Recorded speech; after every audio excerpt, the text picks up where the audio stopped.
नमस्कार, आप देख रहे हैं एसबीसीएन टाइम्स और मैं हूं आपके साथ मयंक शर्मा।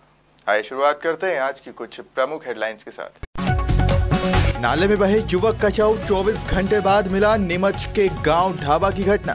नीमच जिला चिकित्सालय में किया गया पोस्टमार्टम। अपनी भूमि पर कब्जा दिलाने की आस लिए वृद्ध महिला बैठी धरने पर। नीमच कलेक्ट्रेट के बाहर किया आमरण अनशन। ग्राम पंचायत झलारा के गांव फतेहगढ़ में विभिन्न समस्याओं से परेशान है ग्रामीण। ग्रामीणों ने सरपंच सचिव को बुलाकर पूरे गांव में भ्रमण करवाकर समस्या से करवाया अवगत। आइए रुक करते हैं मंदसौर की खबरों की तरफ। मंदसौर शहर डेंगू की चपेट में है और नगर पालिका अमला इससे निपटने के लाख दावे कर रहा है, लेकिन नगर पालिका के सारे दावे कालाखेत मैदान की बदतर हालात के आगे झूठे साबित हो रहे हैं। देखें ये खास रिपोर्ट। यह है मंदसौर शहर के बीच स्थित रिहायशी इलाके बाजार क्षेत्र से जुड़ा कालाखेत मैदान, जहां हायर सेकेंडरी स्कूल का परिसर भी है। लेकिन इन दिनों कालाखेत मैदान जिम्मेदारों की लापरवाही के कारण डेंगू का हॉटस्पॉट बन चुका है। कालाखेत मैदान में कीचड़ भरी गंदगी का अंबार है। जमकर जल भराव हो रहा है। कई दिनों तक यहां से कचरा तक नहीं उठता, लिहाजा अब कालाखेत जानलेवा मच्छर उगल रहा है। तस्वीरें साफ बयां कर रही है कि नगर पालिका कार्यालय से महज 500 मीटर करीब की दूरी पर स्थित ये कालाखेत मैदान किस तरह नगर पालिका के सफाई अभियान के दावों की पोल खोल रहा है। स्थानीय रहवासियों की माने तो यहाँ वार्ड पार्षद सहित नगर पालिका अमले को कई बार सूचना करने के बाद भी सफाई नहीं की गई। गंदगी के चलते मैदान में बने स्कूल के बच्चे और आसपास के रहवासी गंदगी से परेशान होने वाली डेंगू और वायरल बीमारियों का शिकार हो रहे हैं। मैदान में गंदगी तो है ही, ऊपर से यहाँ की स्ट्रीट लाइटें भी बंद है, लिहाजा रात के समय यहाँ से गुजरने वाले राहगीरों की राह और मुश्किल हो जाती है। सफाई के मामले में तो आप खुद भी देख सकते हैं कालाखेत की क्या हालत है। ये बालागंज और कालाखेत की पूरा गंदगी बढ़ी हुई है। नगर निगम कुछ कर नहीं रहा है। वार्ड के पार्षद से बोला वो भी कुछ कर नहीं पा रहा है। अब यहाँ आसपास रहवासी क्षेत्र है, काफ़ी परेशान हो रहे हैं। घर की खिड़कियाँ खोलते थे, मच्छर काफ़ी आ रहे हैं, बच्चे बीमार हो रहे हैं। अब क्या करें, नगर निगम से आप बात करें तो ठीक है, हम तो बोल बोल कर परेशान होगा साहब। अभी तक कोई सफाई घर में कोई भी नहीं आया है। कभी गाड़ियाँ आती भी कचरा उठाने तो आती है, नहीं तो 8-8 दिन 10-10 दिन तक कचरा पड़ा रहता है। आप खुद हालत देख सकते हैं। यहाँ सुअर भी घूमते रहते हैं, गाय का गोबर पड़ा हुआ है, यहाँ कीड़े मकोड़े हो रहे हैं, परेशान हो गए हैं इसके। स्कूल भी है यहाँ पे, अब स्कूल में भी सब देखें आप, खिड़कियों का कांच भी फूटा हुआ, मच्छर अंदर भी जा रहा है। बालिका खुद परेशान होती है यहाँ पे। नगर निगम चाहे कुछ कर सके तो ठीक है। हम परेशान हैं, काफ़ी समय से परेशान है। काफ़ी दिनों से नगर पालिका को अवगत कराया गया है इन चीज़ों से। काफ़ी बार पेपर्स वगैरह में भी दिया गया है, पर सुनवाई करने वाला कोई नहीं है। और एक्चुअल क्या है कि यहाँ पे आधा वार्ड आता है 16 नंबर वार्ड में और आधा आता है 17 नंबर वार्ड में। तो 16 नंबर वाले कहते हैं 17 नंबर वाला देखे, 17 नंबर वाले कहते हैं 16 नंबर वाला देखे। यहाँ पे स्ट्रीट लाइटें कालाखेत ग्राउंड की तो ऐसी दुर्दशा करी गई है कि जिसको कोई हद नहीं है। स्ट्रीट लाइटें टोटल सभी बंद है। कई बार हमने पर्सनल तौर पर भी नगर पालिका को अवगत कराना चाहा, पर कोई कार्रवाई नहीं होती है उसके लिए। और जो संबंधित अधिकारी है, कर्मचारी है, कहाँ करवाते हैं, यहाँ करवाते हैं, कह के और काम खत्म कर देते हैं। कालाखेत ग्राउंड में यहाँ पे आसपास के क्षेत्रवासी जो है ये रोड़ी वगैरह बना रखी है। यहाँ पे दिन भर से सब गोबर वगैरह लाके यहाँ पे गंदगी कर रखी है और गंदगी का अंबार है कालाखेत। जब मामला नगर पालिका सीएमओ पीके सुमन की जानकारी में पहुंचा तो सीएमओ ने आनन फानन में कर्मचारियों को निर्देश देकर मैदान की गंदगी साफ करवा दी। वहीं जल्द स्ट्रीट लाइट भी चालू करवाने का आश्वासन सीएमओ पीके सुमन ने दिया है। अगर नगर पालिका पहले ही कालाखेत मैदान की इस दुर्दशा पर ध्यान लगा लेती तो शायद आसपास बीमार हो रहे लोगों की संख्या में कुछ हद तक कमी हो जाती। कालाखेत में जो स्कूल है उसके सफाई की शिकायत हमें प्राप्त हुई थी और उसकी सफाई आज हमारे द्वारा करवा दी गई। जहाँ तक रहा सवाल लाइटें बंद होने का, तो मैं दिखवा लेता हूँ। यदि लाइटें वहाँ की बंद हैं तो चालू कर देंगे। जैसा कि मैं आपको बता चुका हूँ कि जहाँ तक सफाई का प्रश्न है, सफाई करवा दी गई। मैं स्वयं देख के आया हूँ वहाँ पर सफाई।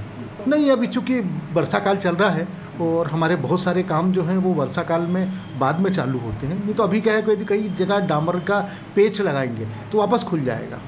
तो बारिश थोड़ा सा रुक जाए, उसके बाद फिर हम लोग उसको। मंदसौर जिला मुख्यालय से 10 किलोमीटर दूर गांव डिगांव मालिक के प्राथमिक विद्यालय के शिक्षक ने स्कूल में ऐसा नवाचार किया कि अब बच्चों को विद्यालय इतना रास आ रहा है कि वे कोविड के बाद खुली इस प्राथमिक शाला में खुशी खुशी पढ़ने जा रहे हैं। देखें ये रिपोर्ट। डिंगांव माली गांव के प्राथमिक विद्यालय के शिक्षक मनीष माली द्वारा कोविड काल में अपने खुद के खर्चे से स्कूल में शानदार पेंटिंग करवाकर स्कूल की तस्वीर ही बदल दी। स्कूल की दीवारों पर एक से बढ़कर एक शिक्षा की प्रेरणा दे रही चित्रकला एवं अलग अलग तरह के चित्र अपना अपना संदेश दे रहे हैं। अब स्कूल की इस चित्रकला को देखकर गांव के लोग भी शिक्षक की इस मेहनत की जमकर तारीफ कर रहे हैं। आपको बता दें कि मंदसौर जिले की डिंगांव माली गांव का यह स्कूल जिले में अपनी अलग पहचान रखने वाला स्कूल बन गया है। इस शासकीय प्राथमिक विद्यालय के शिक्षक मनीष माली ने अपने निजी खर्चे से स्कूल में ये नवाचार करवाया है। सर्व सुविधा युक्त ये पाठशाला पर बच्चों की उत्कृष्ट शाला बन गई है। प्राथमिक विद्यालयों के प्रति ग्रामीण क्षेत्रों में जो निरस्ता व्याप्त है उसको दूर करने के लिए मन में एक जन जागृति आई, मन में एक विचार आया कि शासन हमें कई प्रकार की कंटीजेंसी भी उपलब्ध करा रहा है, साथ ही बच्चों को खेल सामग्रियां दे रहा है, पुस्तकें दे रहा है। तो शासन द्वारा जो समय समय पर दी जा रही राशियों से विद्यालय की आंतरिक जो व्यवस्था है वो सब पूरी हो रही है। लेकिन जो बाहरी खर्च है जिसमें कि थोड़ा अधिक बजट आता है, जैसे पूरे खेल मैदान की साफ सफाई करवाना, मुरम डलवाना, या झंडे का स्टैंड नहीं है, पेम्पलेट्स वगैरह छपवाना, रंग रोगन करना दीवारों पे, तो इस प्रकार के कई आधारभूत जो विद्यालय को अट्रैक्टिव बनाते हैं, इस प्रकार के कार्य के लिए कुछ अधिक राशि का व्यय होना था। तो उसके लिए मन में एक विचार आया कि क्यों ना ये पूरा 1 माह का अपना वेतन लगाकर इस पूरे विद्यालय को अपन रंग रोगन अच्छा कर दें, बच्चों के खेल मैदान के लिए व्यवस्थित मुरम वगैरह डलवा दी जाए, बच्चों के स्टैंड वगैरह बनवा दिया जाए, बच्चों को खेल कूद सामग्रियाँ और कम पड़ रही थी तो वो लेके आए, साथ साथ में कुछ पेम्पलेट्स वगैरह छपवाए और बच्चों में और ग्रामवासियों में और एक अपनी अंतरात्मा के लिए कि 15-17 माह से लगातार 18 महीने से जो विद्यालय बंद थे, कहीं ना कहीं मन में भी पीड़ा थी कि यार बच्चा आएगा, कुछ नवीनता होना चाहिए, कुछ रोचकता होना चाहिए। तो इस प्रकार के विचारों को लेकर एक अंतरात्मा ने एक मन में एक विचार आया कि 1 माह का अपना पूरा वेतन 30,300 रुपये विद्यालय के लिए मैंने दान दिया है और उस दान के माध्यम से विद्यालय में कुछ अधोसंरचनाएं जो अनकम्प्लीट थी उसे पूरा करने का एक छोटा सा प्रयास किया है। विद्यालय की कक्षाओं में और बाहरी दीवारों पर ज्ञानवर्धक पेंटिंग आकर्षण का केंद्र है। शिक्षक ने स्कूल के खेल मैदान की साफ सफाई करवाकर खेल मैदान की भी सूरत बदल दी। वहीं शिक्षक मनीष माली का कहना है कि ग्रामीण क्षेत्रों में शासकीय स्कूलों के लिए जो लोगों के मन में गलत भावना है उसको बदलने के लिए स्कूल में ये नवाचार किया गया है।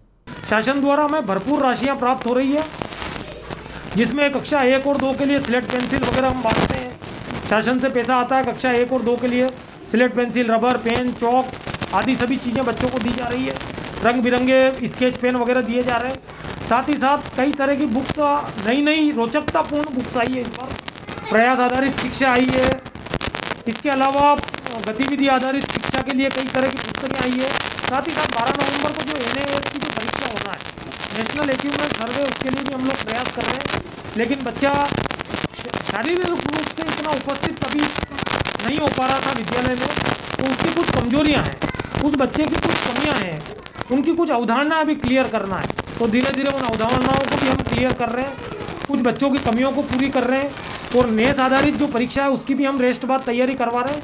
रेस्ट पहले आओ करके सीखें, इंग्लिश की जो बुक है उस पर वर्क हो रहा है, गणित पे वर्क हो रहा है, प्रयास आधारित जो चित्रमय किताब है उस पर वर्क हो रहा है। आमतौर पर आमजन के मन में सरकारी स्कूलों के लिए प्राइवेट स्कूलों के मुकाबले चलने वाली गलत भावनाएं इस तरह की तस्वीरें बदल रही है। डिंगांव सहित जिले के अन्य स्कूलों के शिक्षक शिक्षिकाओं ने अपनी मेहनत कर जो नवाचार दिखाया है उसकी जिला अधिकारी सहित आमजन भी जमकर प्रशंसा कर रहे हैं। SBCN टाइम्स के लिए डिंगांव से शुभम चौहान के साथ देवेंद्र मौर्य की रिपोर्ट। मध्य प्रदेश के मुखिया शिवराज सिंह चौहान कितने भी दावे कर ले, लेकिन जमीनी हकीकत कुछ और ही बयां करती है। ऐसा ही मामला मध्य प्रदेश के मंदसौर जिले से सामने आया है, जहां जिले के ग्राम पंचायत झलरा के गांव फतेहगढ़ में समस्याओं का अंबार है। पूरे गांव में जगह जगह कीचड़ पसरा हुआ है, जिससे ग्रामीणों को काफी परेशानियों का सामना करना पड़ रहा है। बता दें कि ग्राम पंचायत झलारा, जो कि जिला पंचायत अध्यक्ष प्रियंका गिरी गोस्वामी की गोदली पंचायत है, लेकिन उसके बाद भी विकास की राह देख रहा ये गांव। वहीं ग्रामीण ने आरोप लगाते हुए बताया कि ग्राम पंचायत के अंतर्गत आने वाला गांव फतेहगढ़ में सरपंच द्वारा सौतेला व्यवहार किया गया है। ग्रामीणों का आरोप है कि सरपंच द्वारा विकास के नाम पर सिर्फ झलारा में ही सड़क निर्माण व अन्य निर्माण कार्य करवाए गए हैं। फतेहगढ़ गांव में उन्होंने अब तक कोई निर्माण कार्य नहीं करवाया। गांव में कीचड़ पसरा होने से प्रतिदिन ग्रामीणों को काफ़ी परेशानियों का सामना करना पड़ रहा है, लेकिन इस और सरपंच, सचिव, जिला पंचायत अध्यक्ष किसी का ध्यान नहीं है। समस्याओं के बारे में सरपंच सचिव को कई बार अवगत कराया, लेकिन उन्होंने इस और कोई ध्यान नहीं दिया। वहीं ग्रामीणों ने आक्रोशित होकर सरपंच सचिव को बुलाकर पूरे गांव में भ्रमण करवाकर गांव की समस्या से अवगत करवाया एवं जल्द से जल्द समस्या का समाधान करने की मांग की। हमारे यहाँ पे गांव ग्राम पंचायत जलाला के अंदर हमारा गांव आता है। ग्राम पंचायत रोजा फतेहगढ़ नयावादी, इसमें काफ़ी दिक्कत है, बाजार नहीं है सही एक भी। और सरपंच सचिव काफ़ी बार अवगत करा चुकी है जनता, आम जनता यहाँ की काफ़ी परेशानी का सामना करना पड़ रहा है। और ये गांव जो है वो जिला अध्यक्ष प्रियंका मुकेशगिरी गोस्वामी ने गोद ले रखा है। उसके अलावा वो अभी तक नहीं आए यहाँ पे चुनाव जीतने के बाद, कभी उन्होंने देखा ही नहीं यहाँ पे कि जनता में क्या परेशानी है। और सिर्फ चुनाव के टाइम पे आते हैं। कैबिनेट मंत्री हरदीप सिंह जी डंग वो भी एक भी बार नहीं आए, सिर्फ चुनाव के टाइम पे आते हैं और बाकी जनता से उनको कुछ लेना देना नहीं है। और जनता काफ़ी परेशान है, उनसे भी गुहार लगा चुकी है, वो कभी देखने नहीं आते हैं। सीसी रोड नहीं है, एक भी पीएम आवास नहीं है। और सरपंच यहाँ पर 10 दिन में एक बार भी नहीं आता है और काफ़ी दिनों से फ़ोन लगा रहे हैं, जब आज आया है। और यहाँ पर कोई सुविधा नहीं है। मांगे यही है गांव वाले की कि यहाँ पर सीसी रोड बनाए जाए, अच्छी व्यवस्था हो जाए, स्ट्रीट लाइटें लगाई जाएँ।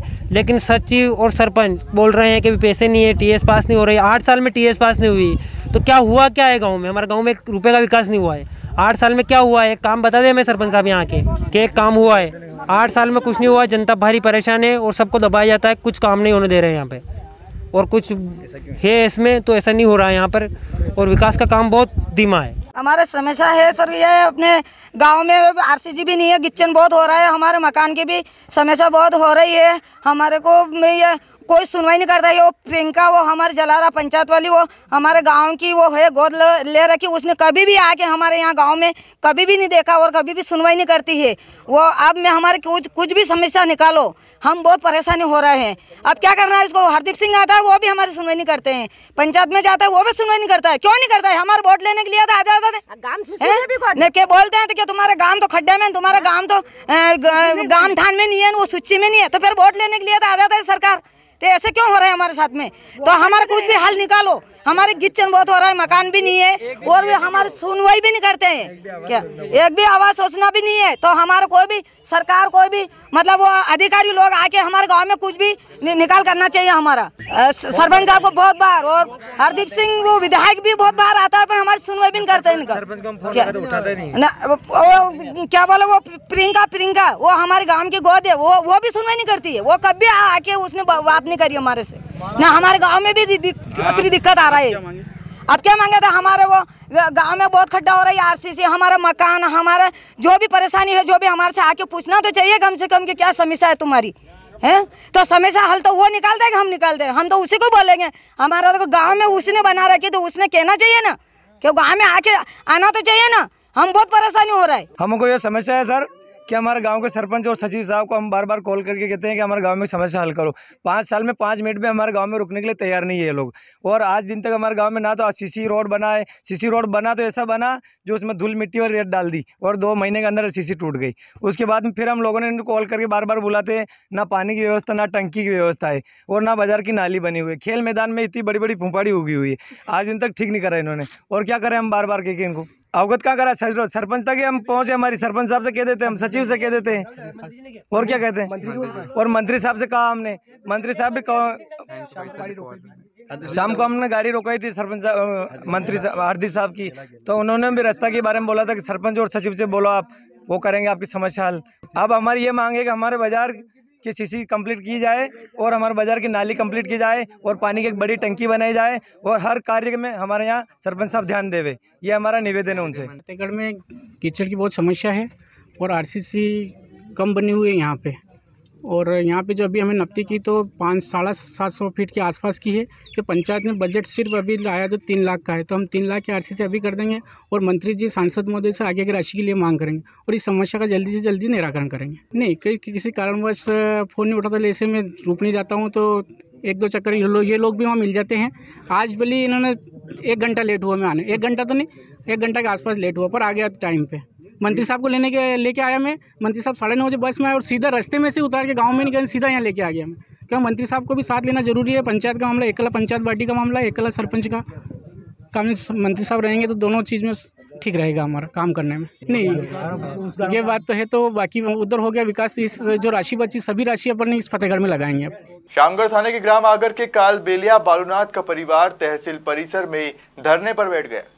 बालूनाथ की पत्नी सोनाबाई को उसके ही गांव का श्यामलाल उर्फ भाया भील भगा कर ले गया था, जिसकी सूचना चंदवासा चौकी पर लिखित में दी थी। वहीं मुख्यमंत्री के नाम भी एक ज्ञापन सौंपा गया था। ज्ञापन में मांग की गई थी कि 10 दिन के अंदर बालूनाथ की पत्नी को ढूंढकर सुपुर्द नहीं करने पर 10 दिन बाद बालूनाथ व उसका परिवार तहसील कार्यालय पर धरने पर बैठेंगे।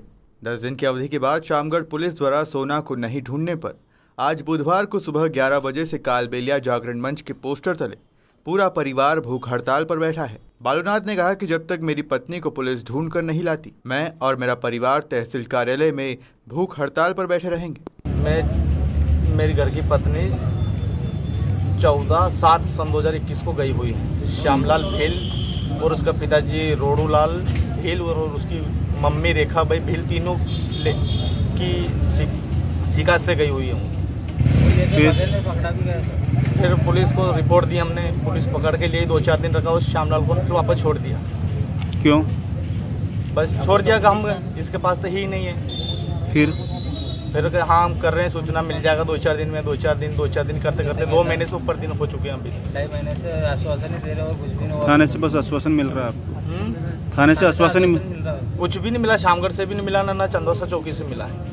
फिर आज क्या कर रहे हो आप? आज बाल बच्ची और सभी हम रोटी खा के भी ना के आए हैं घर से। जब तक हमें हमारी घर की पत्नी नहीं मिलेगा, जब तक हम यहाँ से भूखे मर जाएंगे, पर नहीं जाएंगे। मामला ये है सर कि मेरे वो भाभी सोना भाई वो भग गई है और वो श्यामलाल के साथ में भग के गई और उसकी मम्मी ने निकाली उनको। हाँ, सुबह रेखा भाई ने बताया इसको कि तुम दोनों भग जाओ। ये बात मैं बता रहा हूँ आपको, ये सत्य बात है। फिर वो मैंने बस में गई, बस वाले ने बताया कि ये इस मोबाइल से इसने बात भी करी उस औरत ने, तो इस नंबर से हमने बताया तो वो लड़का ही निकला भाया। नंबर से पता चल गया उनका कि वही लड़का था। कौन लड़का? श्यामलाल भील। फिर हम एक वो लड़के को लोकेश नाम है उनका, हथई का रहने वाला, उसको वहाँ छोड़ के आया बोलिया। फिर उसके बाद में हम आगे गए तो सीसी कैमरे में भी दिख रहा है वो दोनों भाया ने वो रेखा वो मेरे भाभी दोनों। तो उनके बाद में हमारे पुलिस कुछ भी सहयोग नहीं कर रही सर। उनको पकड़ के 2-4 दिन रखा, मैं फिर कह दिया मैं पकड़ के लाऊंगा बेटा, कहीं शिकायत मत करना, ऐसे बता रहा पुलिस वाला। फिर आज हम चाहे मर भी जाएंगे भूखे तो यहाँ से उठ के जाएंगे, जब तक इसके बाद का न्याय नहीं मिलेगा जब तक हम लोग उठेंगे नहीं सर। आइए अब रुक करते हैं नीमच की खबरों की तरफ। बुधवार दोपहर को प्राप्त जानकारी के अनुसार नीमच जिला चिकित्सालय में गांव बोरखेड़ी पानेरी की रहने वाली तमाबाई को लाया गया था। दरअसल महिला की कुएं में डूबने से मौत हो गई थी। महिला खेत पर चारा काटने गई थी। इस दौरान संभवतः चारा काटते हुए किसी वजह से कुएं के पास गई और वहां पैर फिसल जाने की वजह से महिला कुएं में गिर गई। घटना के बाद परिजन काफी देर तक महिला को ढूंढते रहे। तलाशी के बाद घटनास्थल पर महिला की चप्पल दिखाई दी, जिसके आधार पर परिजनों ने कुएं में महिला की तलाश शुरू की और महिला का शव कुएं से निकाला गया। वहीं नीमच जिला चिकित्सालय में महिला का पोस्टमार्टम कर शव परिजनों के सुपुर्द कर दिया है। पूरे मामले की जांच में नीमच सिटी थाना पुलिस लगी हुई है। पुलिस महिला की मौत के कारणों की जांच में जुटी है। ये बोरखेड़ी की घटना है और ये तमाबाई जो चारा काटने गए थे उसको क्या प्यास लगी हुई 10-11 बजे। 10-11 बजे बाद प्यास लगी हुई तो कुआं थोड़ा खाली था। सीढ़ी वाला में वो अकेली थी, चारा काटने गई थी। अब चारा काटने के बाद उसका क्या हुआ कि भाई पैर फिसल गया वो। उसके बाद कोई था ही नहीं कोई साथ में, कोई भी एक बच्चा भी नहीं था, छोटा बड़ा कोई भी। और उसके बाद ये क्या हुआ कि इसको 2-3 घंटे नहीं आई तो उसके बाद ढूंढने निकले। तो ढूंढने उसके पीयर ईयर सब तरफ फोन लगा, सब लोग आ गए। और उसकी फिर बाद में देखी तो सब तरफ देखते देखते सब कुएँ देखे तो वो एक कुआं आखिरी में लगे, यार इस कुएँ रोड के पास ही है कुआं। तो उसकी ये जानकारी नहीं कि भाई इसमें गिर जाएगी क्या होगा।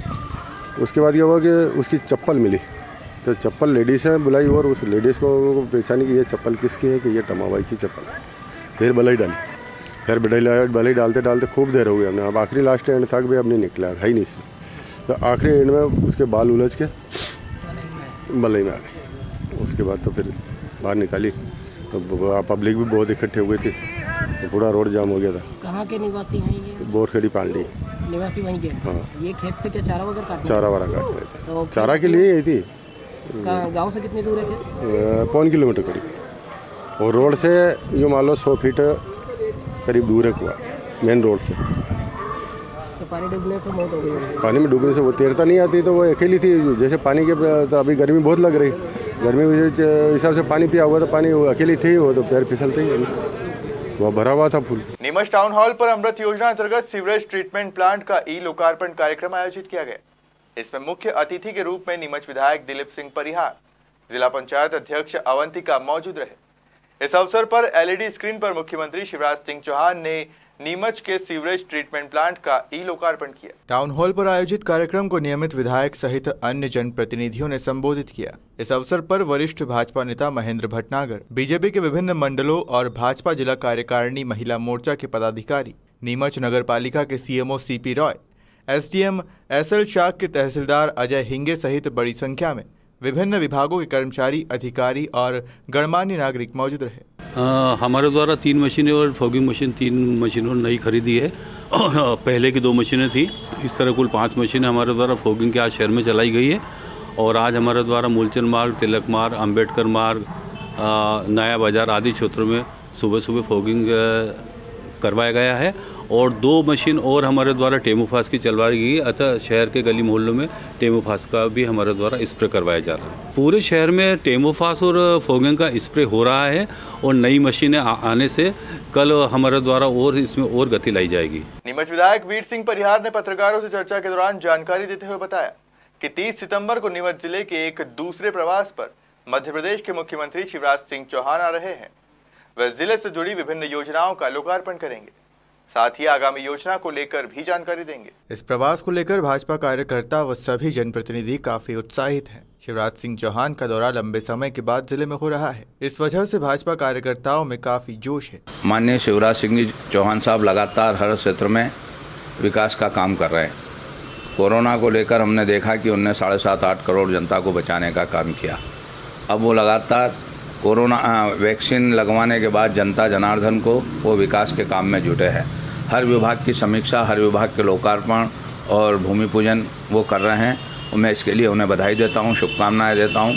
हम देखते हैं कि हमारे राजवर्धन सिंह जी और माननीय मुख्यमंत्री शिवराज सिंह चौहान साहब ने जो हमारे झांझरवाड़ा में औद्योगिक क्षेत्र बनाया है, वो औद्योगिक क्षेत्र में नौजवानों ने प्लाट बुक किए हैं और कहीं न कहीं उद्योग लगाना प्रारंभ कर दिया है। राजवर्धन सिंह जी दत्ती गाँव जी उस उद्योग का भी विस्तार कर रहे हैं। हमारे ज़िले के ही ओम प्रकाश सकलेचा जी जो मान्यवर MSME मंत्री है, वो भी लगातार उद्योग के क्षेत्र में नौजवानों को कहीं न कहीं सुविधा उपलब्ध करा के और उनको रोजगार पर लगाने का काम कर रहे हैं। तो मान्यवर मुख्यमंत्री शिवराज सिंह चौहान साहब 30 तारीख को नीमच में आ रहे हैं। मैं इसके लिए उन्हें साधुवाद देता हूं और उनसे यही अपील करूंगा कि आपने हमारे यहाँ मेडिकल कॉलेज दिया है, उसका भी आप जल्दी से जल्दी भूमि पूजन करें। और नीमच की बंगला बगीचा समस्या उनने बहुत कुछ तो निपटाई है, उसके लिए मैं हृदय से उनको धन्यवाद दूंगा। और कुछ छोटी सी पूंछ बची है, उसको भी वो निपटाने का काम करेंगे। निश्चित ही मुख्यमंत्री जी की कार्यशैली की वजह से आज मध्य प्रदेश में सर्वांगीण विकास हो रहा है, और चाहे कृषि के क्षेत्र में हो, चाहे सड़कों के क्षेत्र में हो। अभी हमने देखा कि गांधी सागर की पानी की योजना जल निगम के माध्यम से मुख्यमंत्री जी ने कैबिनेट में स्वीकृत की है, उसके लिए उन्हें मैं धन्यवाद देता हूं। अब प्रत्येक नीमच जिले के गाँव में पानी पहुँचेगा। और उद्योग जो हमारे यहाँ लगा है झांझरवाड़ा में, इसमें हम खुमान सिंह शिवाजी डैम ठीकरिया से पानी लेके आए हैं, सड़कें लेके आए हैं, बिजली पूरी है और व्यवस्थित उद्योग यहाँ लगा है। और मैं नौजवानों से भी अपील करूँगा कि वो ऑनलाइन अपने प्लाट बुक कराकर और उद्योग के लिए ज़मीन रिजर्व कराए, सरकार से लोन लें, उद्योग लगाए, नौकरी के पीछे ना भागे, 4 लोगों को नौकरी पर रखने का काम करें। भाई ओम प्रकाश सकलेजा जी हमारे नीमच जिले के हैं, वो लगातार चाहते हैं कि MSME के माध्यम से भी लोगों को रोजगार मिले, छोटे छोटे उद्योग, लघु उद्योग पनपे। तो उसके लिए भी वो लगातार लोगों को सुविधाएं देने का काम कर रहे हैं, उनको भी मैं बधाई देता हूं। सरकार भारतीय जनता पार्टी की है, देश के प्रधानमंत्री जी डिजिटल इंडिया के माध्यम से नौजवानों को आगे बढ़ाने का काम कर रहे हैं। मुख्यमंत्री जी के बढ़ाने का और मंत्रीगणों के बढ़ाने का मैं स्वागत करता हूँ स्थानीय विधायक होने के नाते। वो अलग अलग औद्योगिक क्षेत्र का जो झांझरवाड़ा का है उसका भी वो करेंगे। और MSME के कुछ पत्रक वो जो है तैयार किए गए हैं, अधिभार पत्रक, वो बांटने का काम करेंगे। बुधवार सुबह नीमच जिला कलेक्ट्रेट के बाहर गांव जमुनिया रावजी की रहने वाली वृद्ध महिला सुगन कुंवर आमरण अनशन पर बैठी। दरअसल वृद्धा की जमीन पर गांव के कुछ दबंगों के द्वारा कब्जा कर लिया गया था। इसकी शिकायत वृद्धा ने पुलिस और प्रशासन के आला अधिकारियों को की, मगर उनकी शिकायत पर कोई कार्रवाई नहीं हुई। इससे आहत होकर वृद्धा ने आज नीमच कलेक्ट्रेट के बाहर आमरण अनशन चालू कर दिया। वृद्ध महिला की मांग है कि उन्हें उनकी जमीन दिलाई जाए, साथ ही दोषियों पर सख्त कार्रवाई की जाए। ये हमारे गांव के मतलब कुछ दमंग लोगों ने सर इन पे, ये 70 वर्षीय वृद्ध विधवा औरत है, गांव में अकेली रहती है और अत्यंत गरीब है। उनके कूपन भी है, कलेक्टर साहब द्वारा कूपन बनाएगा, पर इनकी कुछ ज़मीन है जो इनके पास पावती वगैरह पड़ी है। पटवारी ने भी पंचनामा बना के 5 जनों का साइन करके दे रखा है कि इन दमंग लोगों ने इनके ऊपर इनकी जगह पे कब्जा कर रखा। इसके लिए ये माँ साहब, कलेक्टर साहब, एसपी साहब, मतलब अपने थाना प्रभारी महोदय, तहसीलदार साहब, सबके पास में दे के इनकी फुट कापियाँ पड़ी है, इनको आवेदन दिया है, पर आज तक कोई सुनवाई भी नहीं हुई साहब। ना कोई मतलब सिर्फ आश्वासन मिलता है, मतलब हाँ कर देंगे, हाँ कर देंगे, कर देंगे। और अभी भी मतलब दमंग लोगों की इतनी दादागिरी है तो मतलब क्या है कि अभी भी काम चल रहा है। आप गांव में निरीक्षण करा सकते हो। अभी गांव के चौकीदार और ये माँ साहब गए थे तो गांव के दमंगों ने चौकीदार के साथ भी मारकूट, मतलब धक्का मुक्की और जांच धमकी दी। अभी आप बोली उनका बोलो साक्षात पूछ सकते हो अगर मैं झूठ बोला। और ये माँ को भी धक्का मुक्की करी, देखो आप उधर वो उनके निशान पड़ रहे हैं। इतनी मतलब बोला तुम्हारे जो करना हो कर लो तुमने। और ये आज तीसरे महीने भी कलेक्टर साहब के समक्ष जन सुनवाई में शिकायत कर दी, CF हेल्पलाइन में शिकायत कर दी, पुलिस अधीक्षक महोदय के यहाँ शिकायत कर दी, पटवारी मतलब तहसीलदार साहब के यहाँ शिकायत कर दी, थाना प्रभारी के यहाँ शिकायत कर दी। कोई सुनवाई नहीं हो रही साहब। तो इन्होंने आज अनशन पे बैठे हैं। जब तक इनको यह न्याय नहीं मिलेगा तब तक ये मतलब उठेंगे नहीं, भले चाहे मर जाएगा। कल से कोई घटना होती है तो उसका जिम्मेदार प्रशासन रहेगा साहब, क्योंकि हमने पूरी कार्रवाई करी है। और इनके पास ये मालिकाना हक का पूरा इनके पास पावती है, B1 B2 की नकल है, पटवारी द्वारा पंचनामा है। आप देख सकते हो कि भाई ये वास्तव में मतलब इन दमंग लोगों ने इस महिला पर की जगह पे अवैध कब्जा कर रखा है और कोई सुनने को तैयार नहीं है। तो आज ये भाई कल से कोई भी घटना होती है तो इसका जिम्मेदार प्रशासन रहेगा साहब।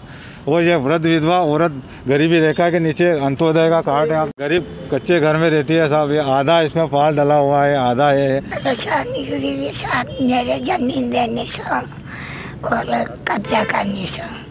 किसने कब्जा करना आपकी जमीन पे? सब कहीं मतलब 5-10 जनाना कहीं मतलब। गांव के ही लोग है क्या? कोई मकान खड़ा कर डाले, मैंने धमकिया दे चौकीदार साहब का बुलाऊं तो बना के किया लटने लगा। और पटवार साहब ने बुलाऊं तो वहीं दे उन्होंने बारू बात फेरी दे कि वो डोकरी का पागल है, क्या सारा लगो उनके। आप पहला शिकायत की थी कि अना की कटे? करी थी सर। कटे की थी? मना से करी थाना में, कोर्ट में, अटली नीमच में, थाना में, अना साहब कोर्ट में, पर हमारी कोई विद्या नहीं चलेगी। कोई सुनवाई नहीं कर रहा? नहीं करी। आज आप अटे बैठा हो, कहीं सही रहो आप? मेरा जमीन चाहिए। कतरी जमीन है आपकी? अबे मैंने मकान खड़ा कर लिया साहब। जमीन आपकी है? हमारी घर हुई। घर में बेटा बहू कोई को नहीं?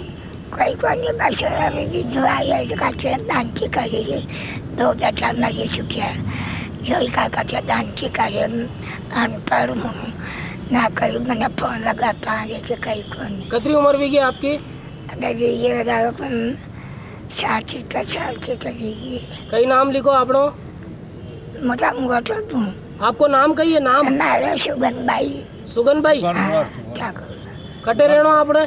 जमुनिया राव जीरो। नीमच के दशहरा मैदान के नजदीक स्थित गांधी वाटिका के बाहर करनी सेना के कार्यकर्ताओं और पदाधिकारियों ने विरोध प्रदर्शन किया। दरअसल करनी सेना के कार्यकर्ताओं का कहना है कि उत्तर प्रदेश सरकार के द्वारा करनी सेना के प्रमुख लोकेंद्र सिंह कालवी को नजरबंद किया गया है। जब तक उनकी रिहाई नहीं होती तब तक विरोध जारी रहेगा। उन्होंने कहा कि कालवी को यदि किसी भी तरह की कोई हानि पहुंची तो करनी सेना उग्र आंदोलन करेगी। इस दौरान बड़ी संख्या में करनी सेना के कार्यकर्ता मौजूद थे जिन्होंने नारेबाजी की। आज हमारे जो विश्व पितामह है, राजपूत समाज के जो विश्व पितामह है श्री लोकेंद्र सिंह जी कालवी साहब, उनको दिल्ली के अंदर यूपी पुलिस ने नज़रबंद कर दिया था। पूरे प्रदेश स्तर पर राजस्थान में, मध्य प्रदेश में एक आंदोलन छिड़ गया है। और वो क्या गुनाह किया था उन्होंने? वो समाज के हित में जा रहे थे। यूपी के अंदर भोज मिहिर भोज जो हमारे एक क्षत्रिय सम्राट है, उनकी प्रतिमा बहुत बड़ी स्थापित हो रही है और उसका आज अनावरण हो रहा है उसका। और उसका अनावरण क्षत्रिय सम्राट ना करते हुए गुर्जर सम्राट कर दिया गया है। तो क्यों हमारे इतिहास के साथ छेड़छाड़ हो रही है? हमारा इतिहास खून से रचा गया है, राजपूतों का इतिहास कलम से नहीं रचा गया है, खून से रचा गया है, और उस इतिहास के साथ में छेड़छाड़ की जा रही है। हम ये कतई बर्दाश्त नहीं करेंगे और हम इसके लिए उग्र आंदोलन भी करने के लिए तैयार हैं। जैसे ही आदेश होगा ऊपर से हम उग्र आंदोलन भी करेंगे इसके लिए। और हमारे जो लोकेंद्र सिंह कालवी साहब जो जिनको वहाँ नज़रबंद किया है, अगर उनके थोड़ी सी भी खरोच आ गई तो ईंट से ईंट बजा देंगे हम। आज हम यही विरोध प्रदर्शन कर रहे हैं। हम मध्य प्रदेश की शिवराज सिंह जी उनको भी कहना चाहते हैं और योगी जी को भी कहना चाहते हैं। हम योगी जी का सम्मान करते हैं। हम चाहते हैं, हम राजपूत समाज भी चाहता है कि योगी जी आने वाले समय में प्रधानमंत्री के रूप में दिखे हमको, हम उनको प्रधानमंत्री देखें। लेकिन योगी जी भी एक तरह से ये एक एजेंडा हो गया, कुछ समझ में नहीं आ रहा है कि ये क्या हो रहा है। योगी जी खुद राजपूत है, उनके हाथ से गुर्जर सम्राट, क्षत्रिय सम्राट को गुर्जर सम्राट बताया जा रहा है और उनका अनावरण किया जा रहा है। कहीं ना कहीं हम किसी समाज के विरोध में नहीं हैं, हम गुर्जर समाज का भी सम्मान करते हैं। हम किसी समाज के विरोध में नहीं, राजपूत समाज 36 कौम को साथ में लेकर चलने वाला समाज है। और हम ये चाहते हैं कि ये जो हमारे इतिहास के साथ जो छेड़छाड़ हो रही है, ये छेड़छाड़ बंद हो, ये छेड़छाड़ नहीं हो। सोमवार को नीमच जिला चिकित्सालय से प्राप्त जानकारी के अनुसार जिले में हुई लगातार बारिश के बाद आए नदी नालों में तूफान के कारण क्षेत्र में यातायात बाधित रहा था। इसी दौरान कुछ लोग जान जोखिम में डालकर नदी नालों को पार करते नजर आए थे। ऐसा ही एक वाकया जावत तहसील के गांव ढाबा में देखने को मिला, जहां महेंद्र सिंह भोपाल से राजपूत रात्रि में सरवानिया जा रहे थे। पुलिया पर पानी अधिक था और करीब 2-3 घंटे से यातायात बंद था। इसके बावजूद भी उन्होंने पुलिया पार करने का जोखिम उठाया, जिसमें महेंद्र सिंह बह गए और उनकी मौत हो गई।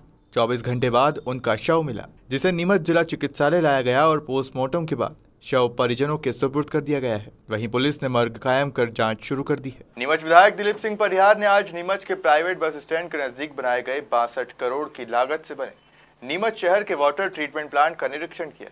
गौरतलब है कि नीमच के ड्रेनेज सिस्टम को और गंदगी से शहर को निजात दिलाने के लिए इस वाटर ट्रीटमेंट प्लांट को बनाया गया है, जो गंदे पानी को स्वच्छ करके नाले में छोड़ेगा। इस ट्रीटमेंट प्लांट के साथ ही नई सीवरेज लाइन भी शहर में बिछाई गई। अमृत योजना के तहत बनाए गए इस ट्रीटमेंट प्लांट से शहर का सारा गंदा पानी इस ट्रीटमेंट प्लांट में इकट्ठा होगा। आज नीमच विधायक, जिला पंचायत अध्यक्ष अवंतिका जाट सहित अन्य प्रतिनिधि और भाजपा कार्यकर्ताओं, पदाधिकारियों ने इस ट्रीटमेंट प्लांट का अवलोकन किया। इस दौरान ट्रीटमेंट प्लांट से जुड़े आला अधिकारी, नगर पालिका के कर्मचारी भी मौजूद रहे। अमृत योजना में आज 1000 करोड़ के सौगात मध्य प्रदेश के मुख्यमंत्री माननीय शिवराज सिंह जी चौहान ने दी है।